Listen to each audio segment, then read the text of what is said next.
much heavier than before, and on that we've got several reports. But speaking of the entirety of the context, I can say that the smoke of the smell is felt drifting into air. As I'm speaking, even at the bureau, we can just feel it. And of course, the echo of lingering explosions, massive explosions that is being heard from time to time over the past 1-2 hours, and of course anxiety and concern among the people as these strikes are going further and further. But speaking of the damages, we know that the state TV IRIB complex was targeted. We saw footages showing thick smoke coming out of the scene. And the head of IRIB just came out a couple of minutes ago saying that he doesn't have any update about the case. However, seeing the scope, it might be anticipated that there might be fatalities on that, but it is not the only place. The initial reports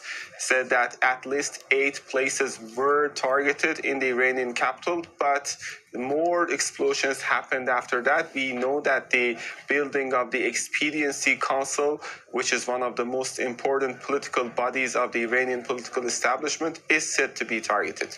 And Tawhid, the death toll continues to rise. More than 600 now confirmed to have been killed since the start of this conflict.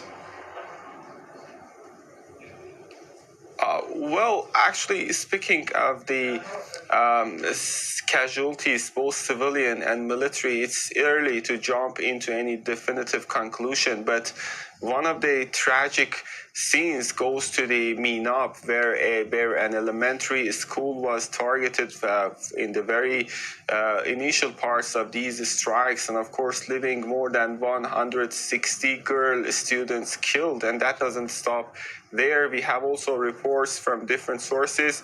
Last night it was in Nilufar Square, which was targeted, a civilian area in which at least they're saying that 20 people were killed. But today we've got more reports from different cities such as Isfahan and elsewhere about more and more casualties as a result of the continuation of these strikes. And we have to keep in mind that it is not just the military headquarters or the political centers or police stations that are being hit, but also the civilian and residential areas, specifically those in the vicinity of those targeted places, are also being impacted. We saw, and I personally saw footages, and I personally saw the scenes of the buildings belonging to very ordinary people. Some of them damaged, some of them even fully demolished, and that is showing the depths of the disastrous situation that is being felt here in Tehran and in other cities across the country.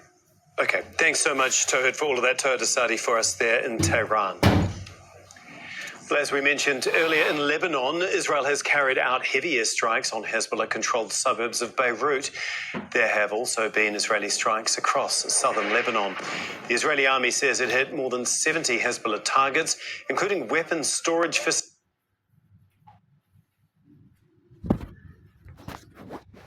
Israel in response to the assassination of Iran's supreme leader.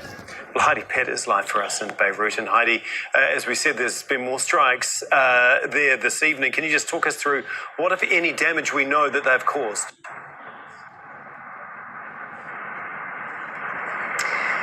It's still not clear what damage has been caused by the strikes this evening, and we're actually waiting for the results of a further forced evacuation warning by the Israeli military for residents in Dahia, a couple of specific buildings. Israeli media is reporting that they're planning on striking the headquarters of a local TV channel here. We, along with the residents of Beirut, are watching and waiting to see if there will be further impacts this evening. There was a large round of strikes a couple of hours ago in Dahia, which shook the entire city. And we're also seeing strikes throughout the day, throughout the morning, across southern Lebanon, across the Bekaa. And Israeli media, Channel 12, is actually reporting a ground incursion towards the town of Khiam in southern Lebanon right now. Heidi, we also heard that Israel said it's killed the head of Islamic Jihad. Has there been any confirmation, though, of that?